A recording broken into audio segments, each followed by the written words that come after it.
When she said I don't dance now, I make money moves, that was a mission statement for a whole new generation. Respect, but that's not the Mount Rushmore.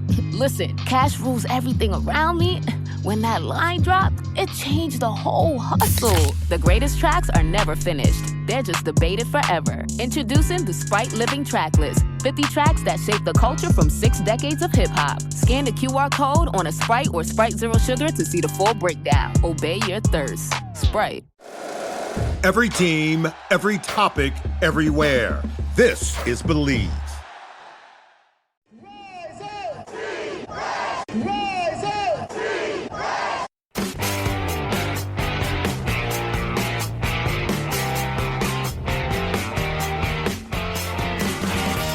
This is the Rise Up See Red podcast, all about the Arizona Cardinals and the NFL, featuring insider and outsider perspectives. Enjoy the best hour of Cardinals talk on the web.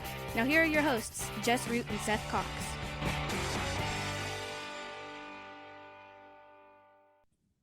Hello, Arizona Cardinals fans, and welcome to the latest edition of the Rise Up See Red podcast, the best hour of Cardinals talk on the web. I'm your host, Jess Root, from CardsWire.com, USA Today's NFL Wire site that covers, of course, your Arizona Cardinals as we continue with the opponent preview series for 2026, as I've done for the last several years.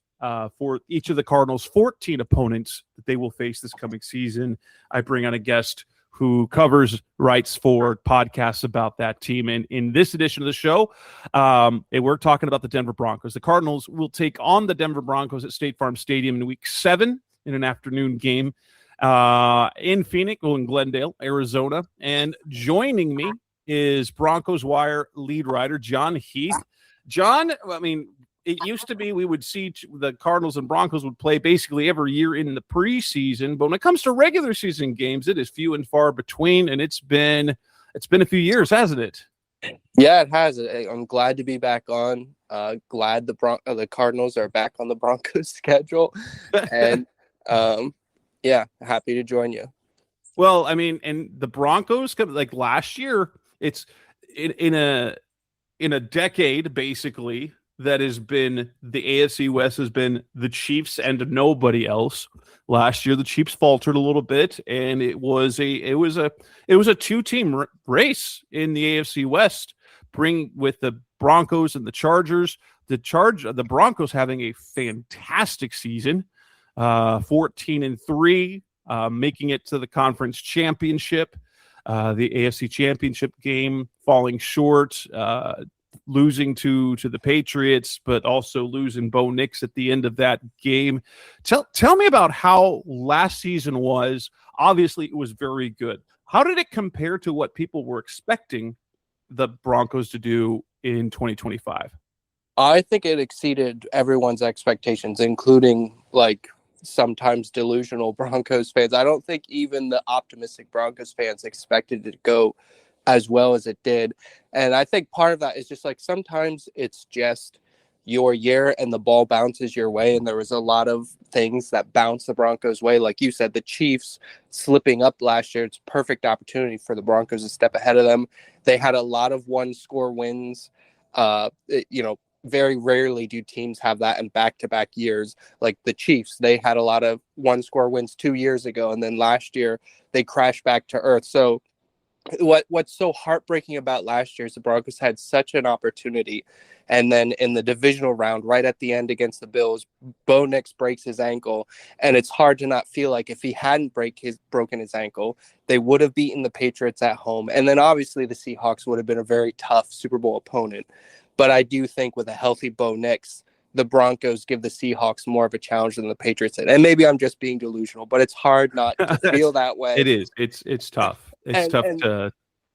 Yeah, and the thing is, you can never take for granted that you're going to be back there, and so it's so heartbreaking because they had such a good season, so many things went their way, and then right at the air, just Broncos fans were so elated after that win over the Bills, and then just moments later, Sean Payton comes back out to the podium and announces that Nix broke his ankle, and it went from such a high of that win and going to the championship game to such dejection and a low of, oh no, we're not going to win this game with Jarrett Stidham.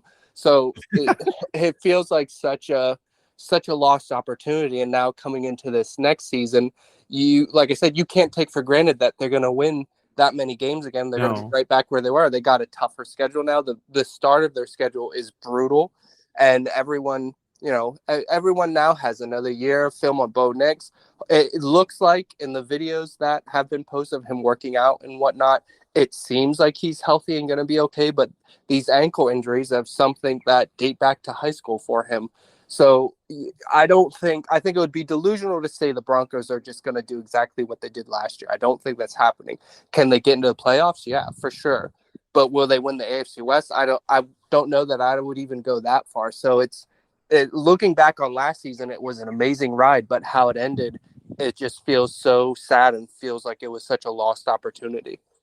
Yeah, it's from a basketball perspective here in Arizona, we went through kind of one of those magical years with the Suns a few years back, and when they had a 2-0 lead on the Bucks in the NBA Finals, and it was kind of everything sort of came together because they exceeded expectations. They got on a roll, and I knew like as great as that season was, it was kind of magic.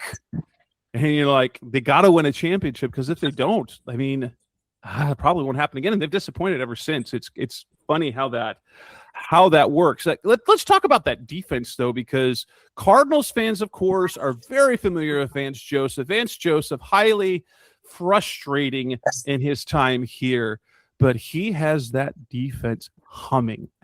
What are the views of Vance Joseph at this point? Because I know there was a time when things didn't look good for him, when in particular that Miami game when they put up 70. Yeah. What is the feeling around Vance Joseph these days as defensive coordinator?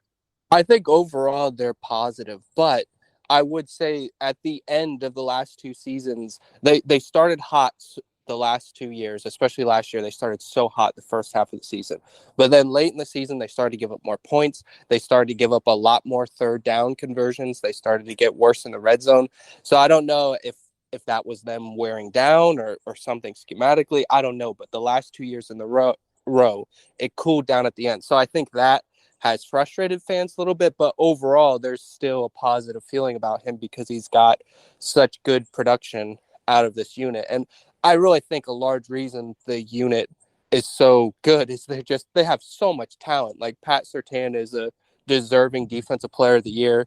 Zach Allen, I think, is one of the most underrated defensive linemen in the NFL. And then you have Nick Bonito, Jonathan Cooper. He has a very serious legal situation right now, but even behind him, they have plenty of depth as pass rushers. And then they have other talented corners. They got 2 good safeties. So I think they just have so much talent on defense. I really think whoever was the defensive coordinator, you'd have to really mess up to not get production out of these guys. But they do also have familiarity with Joseph's system. I think in his first year, there was some quirks because they were trying to carry over some of the old scheme. And once that I think is a lot what led to that Dolphins disaster was they were trying to kind of merge Joseph with Vic Fangio's old defense, and it just didn't work. And when they let just Joseph go fully his defense, it's been a lot better since then. So I do think the continuity and everyone being familiar with the scheme now, I do think that is a plus for them. And, ideally they're going to take another step now with just more familiarity, and they've brought almost everyone back. The big loss is John Franklin Myers, and they can't replace him like for like, but they do have some talented young guys, so they'll miss him, but I think they're still going to be okay and still going to be a top unit this season. Bo Nix as a quarterback, he was viewed. It was a pick that I wonder, like, is how good can he be? How good has he been for the Broncos? Where would you put him among other NFL quarterbacks, especially the young ones? He seems to get overlooked all the time among the young guys. Yeah, I think I would put him above middle of the pack. I think still he's not in that top tier, but I think he's better than a top half quarterback in the NFL. And I don't know, some people don't like this trying to weigh it, but I do think he has a clutchness to him, and I do think that matters for a quarterback. And one thing that I know Sean Payton loves about him so much, and is a reason why they drafted him, is he does protect the ball really well. He doesn't take sacks, and he gets the ball out. And you can go a long way, especially with a talented defense. And now they've added some more pieces on offense. A quarterback that protects the ball, gets the ball out, doesn't take sacks, doesn't take a lot of negative plays. And then in Sean Payton's offense, like, that can take you far. And then he also has talent. Like, I think he's an underrated athlete. I don't think a lot of fans outside of Denver realize how elusive he is and how good of a runner he is. And I mean, every quarterback has their weaknesses, especially when you're a younger quarterback. Like, there are times early in games when he's a little jumpy and he will overthrow like crossing routes. But when he settles down and when the game's on the line, and especially when they just let him go run around and make plays, play backyard football, he's so good at that.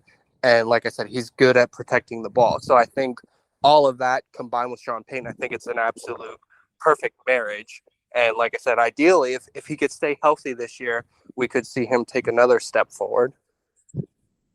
It's a good thing to be in, have a quarterback that you trust. I remember when he was coming out of college, a lot of the draft talk, and it makes sense why the Broncos drafted him. I can't remember who it was, but maybe it was Mel Kiper who said in one of these draft podcasts, like, if you squint while you watch Bo Nix, you see a little Drew Brees. And so far, it's kind of been not the same level of accuracy of Brees, but Peyton's getting the production out of Nix that he was getting from his veteran quarterback in New Orleans.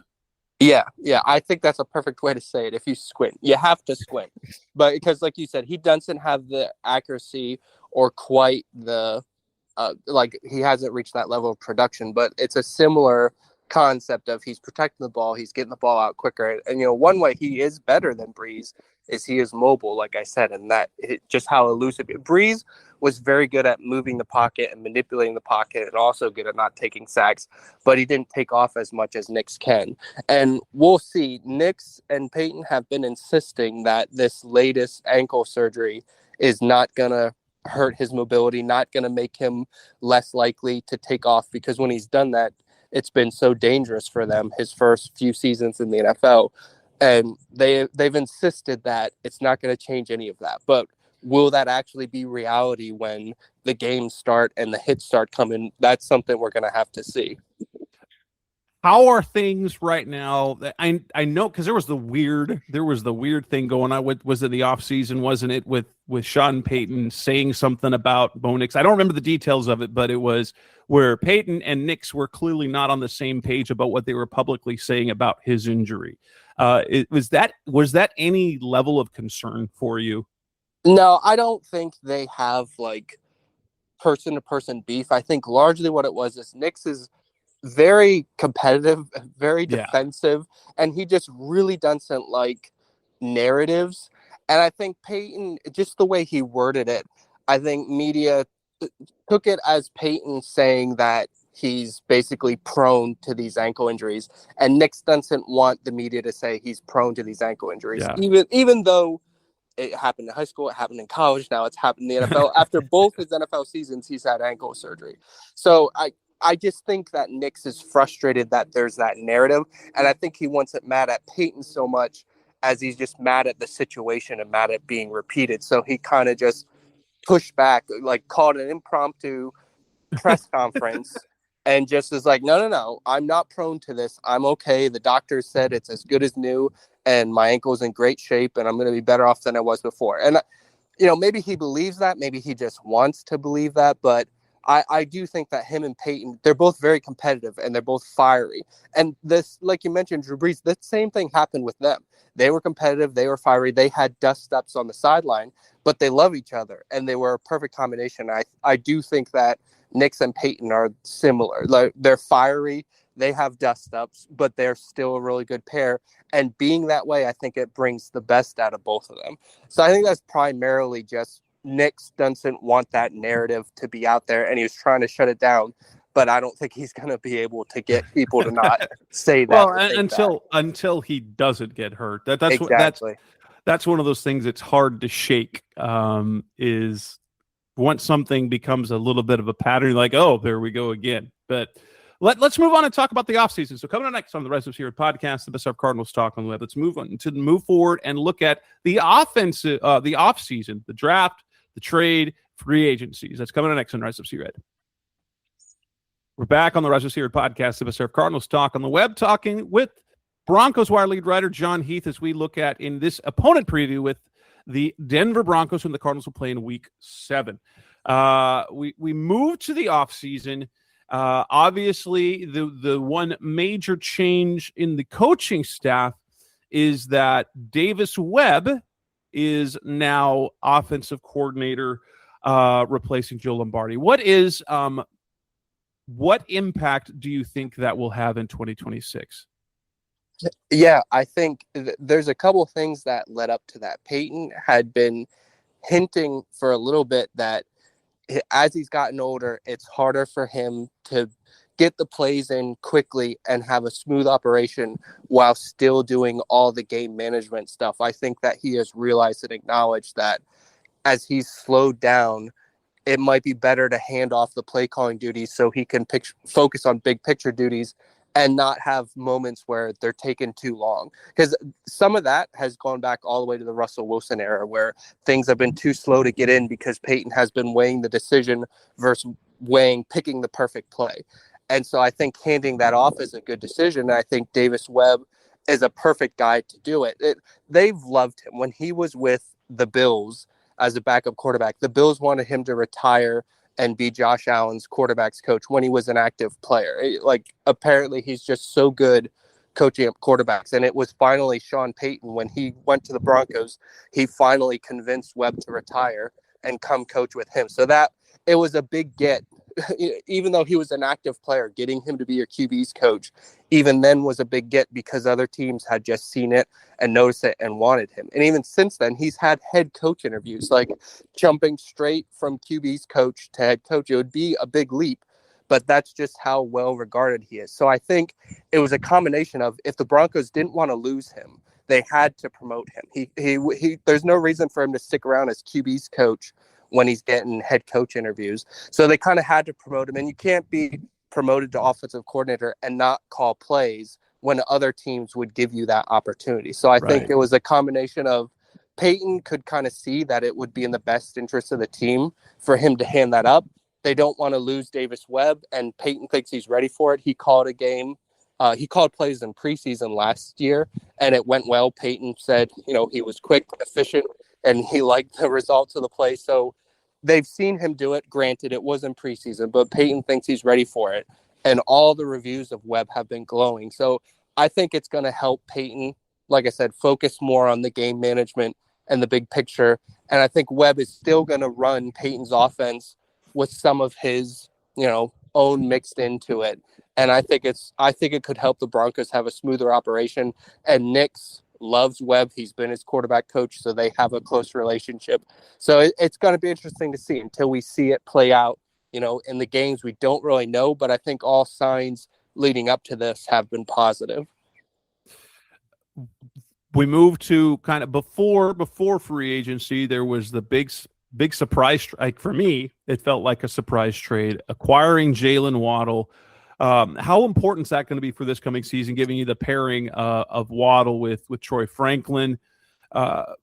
Was it an overpay? At the time it looked crazy because the Dolphins were going to have Malik Willis, and then they trade away his best pass catcher. Interesting move to say the least. But what was your thoughts when the Broncos made the move? Were you surprised by it? I mean, for me, I was like, oh, that's a great move for Denver as they try to still go all in to help Knicks while he's still on that rookie deal. Yeah, I wasn't really surprised because last year before the deadline, well, back up even farther than that, they tried to sign Stephon Diggs in free agency last year. And then during the season, they tried to trade for Waddle ahead of the trade deadline, and they just thought at the time that the price was too expensive. So we knew that they were thinking about or even trying to make a big swing at receiver. So we thought it was a possibility that they could make a big swing during the offseason. And with the price, it ended up being the value of about like the 25th or their 26th overall pick. So for a player like Waddle, I'm totally okay with them giving up that value in picks, because in my mind, you're not going to get a rookie that can come in and have the impact of Waddle just right away from a guy drafted 25th, 26th overall in the draft. There was just nobody in the draft this year. Maybe one of these rookies will prove me wrong and this will age poorly. But in my mind, Waddle's proven he's explosive. Proven production is definitely than the lottery ticket of a draft pick. That's exactly how I view it. And Waddle is kind of what the Broncos have been missing. Courtland Sutton, he's a good, solid receiver, a good jump ball guy, a good possession guy, but he doesn't have the breakaway speed. He doesn't have the huge play that Waddle's speed is amazing. His route running is amazing. He's a big play waiting to happen. And that explosiveness has been missing in the Broncos offense. So when their offense was, pretty good last year, and then you add an explosive element like Waddle like that to it, I think it's exactly what they were missing, exactly what they needed. So the cost didn't bother me. I think it's what they needed to do. And, they were just 4 points away from the Super Bowl without their starting quarterback. So when you add what everyone thinks is the one piece they were missing to that, they think it's well worth it because they believe they have the Super Bowl window. Bo Nix is on his rookie contract, so they got to go for it. So I think fans are happy about the aggressiveness. And now, just like with Webb and with Nix's health, we just got to see how it plays out. Yeah. Free agency. Outside of that, the Broncos lost John Franklin Myers. Was there anyone else of note that they lost? And then what were their biggest additions in free agency? They had an extremely quiet free agency. They focused on re-signing a bunch of in-house guys, and really their big move, even though it's not a free agent move, it's a trade. Like Waddle was their big outside addition. They were the last team to sign an outside free agent in free agency. It happened to be a backup safety for the Bengals who's been a good special teams player. And in actual free agency, that is like the most notable free agent signing. But their big move of the spring obviously was Waddle. And they just focused on keeping together the team that they had, because how far they went last year, I think they think this is the roster and the core that they want. And when you spend on Waddle and add what is seemed to be the missing piece, I think that was their focus. And that makes sense as you go to the draft. You had a really quiet, you had a very quiet draft to start things off, as they didn't have a first round pick. They didn't have a second round pick.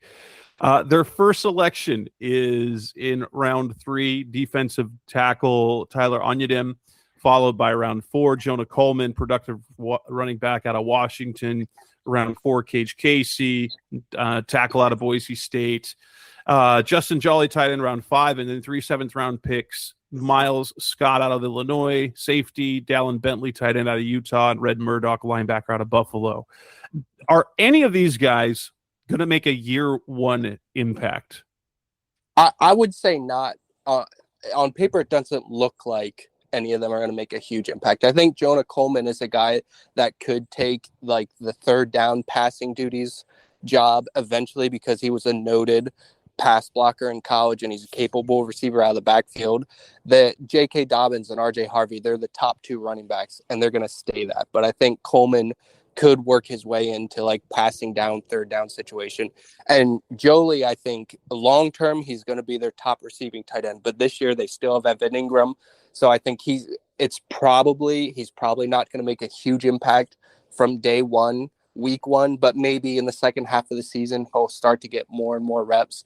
And then, that defensive lineman out of Texas A&M, in theory, long-term, he could maybe be one of the John Franklin Meyer replacements, but coming in as a rookie when they have so much talent on the defensive line, I don't think he's going to start. They have Savion Jones they picked in the 3rd round last year, him coming into his 2nd year in the scheme and being a high-profile 3rd-round pick.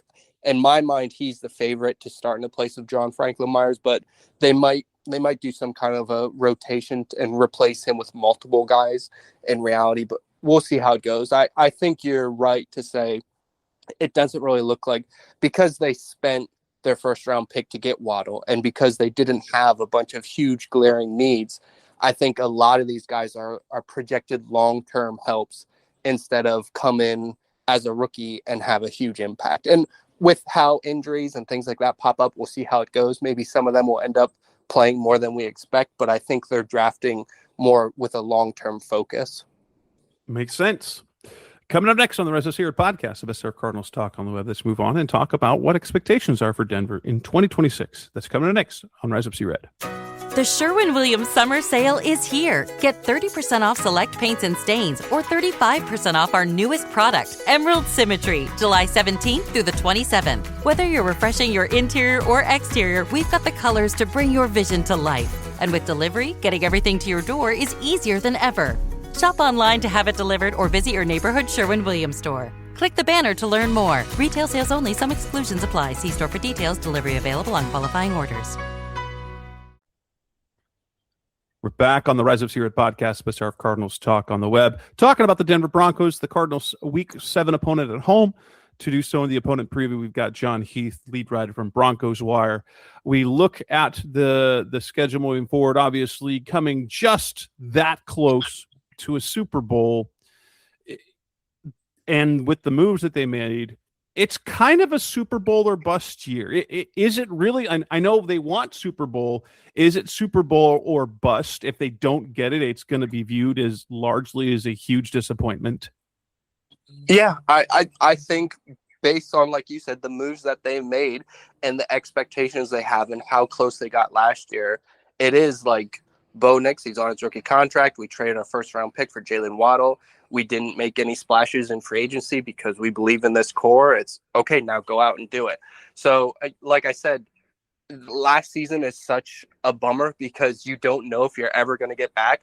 And this season might not go perfectly like almost everything did until the end last year. So I think it would be delusional to say, I think they're a top Super Bowl contender. But is that the goal? Yes.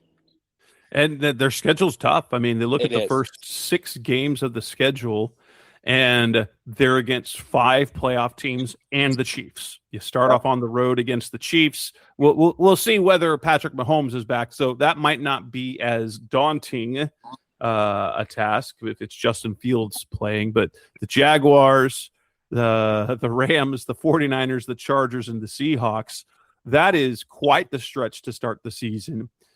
You do get the Cardinals in week 7, and then things lighten up a little bit after the bye week in week 10, because then you go Raiders, Steelers, Dolphins, Jets, Raiders, and all 5 of those games on paper, you look at those, those are probably should wins before you wrap up the season against the Bills, Patriots, and Chargers. How many? Obviously, 14-3 last year. It would be, with the schedule they have, if they go 14-3 again, that is incredible. Yeah, that would be crazy. What do you think in terms of wins and losses in the regular season, a reasonable floor and a reasonable ceiling? In my mind, a reasonable floor is 9 wins. I think a reasonable ceiling is more like 12 wins. I don't think, like you said, I don't think they're getting back to 14 wins. I think, as you mentioned, those first 6 games, I think that could dictate their season. And in week 1, Sean Payton said they expect Patrick Mahomes to play, and he said the NFL and the networks expect him to play too, alluding to that game being a Monday Night Football game. And Mahomes, just like the videos of Knicks, it seems like he's moving around well, and all the Chiefs have been positive about his recovery. So it seems like he's going to be ready for that. And those first 6 games, to me, if they come out of that 500, then I'm like, okay, I think the season is going to be okay. If they're below 500 and you're 2-4 or even worse than that, in a really tough division, that's going to be hard to rebound from.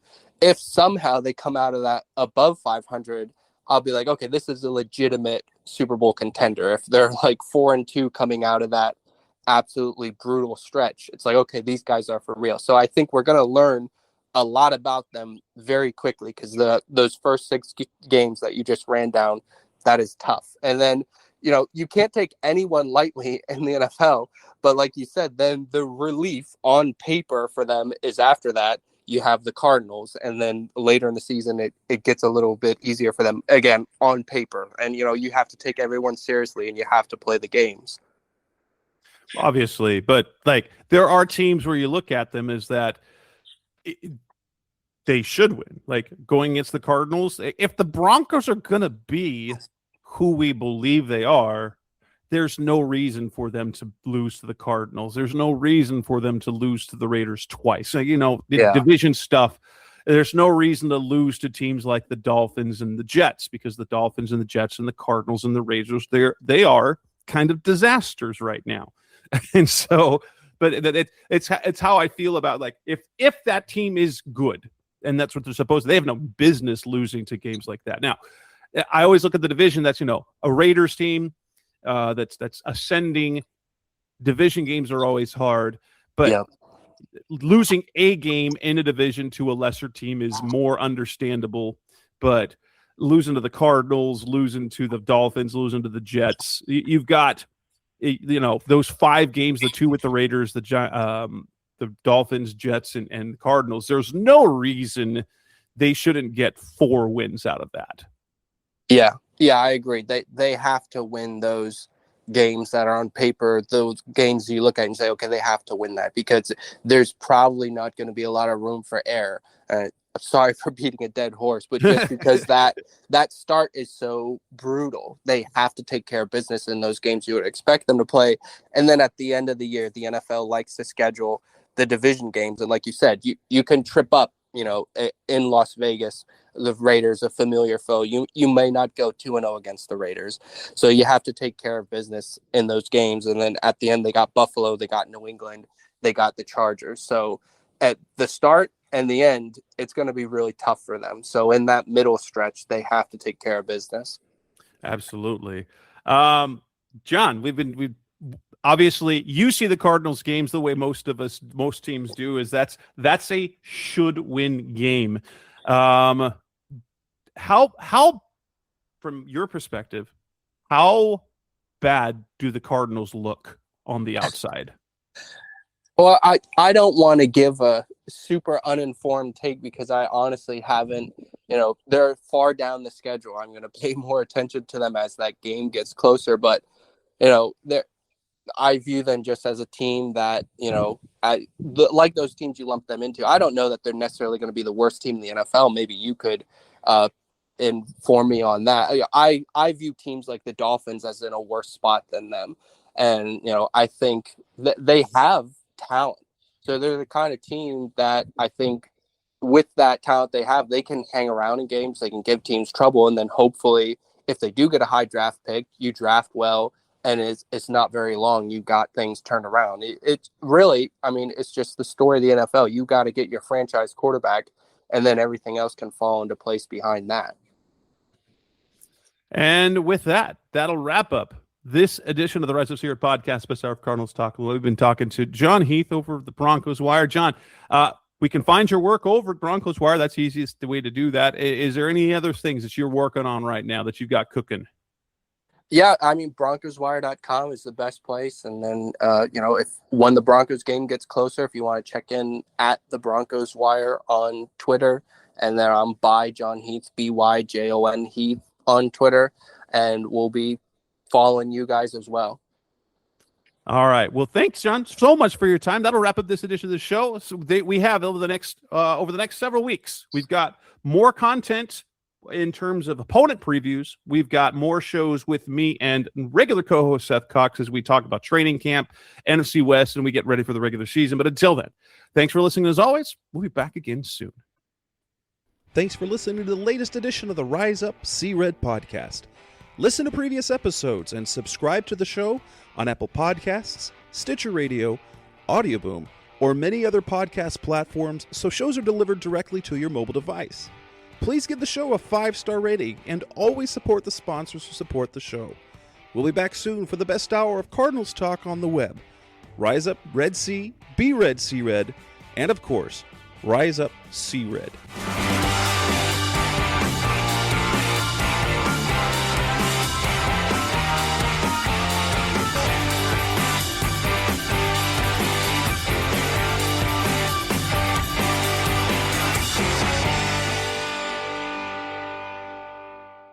Rise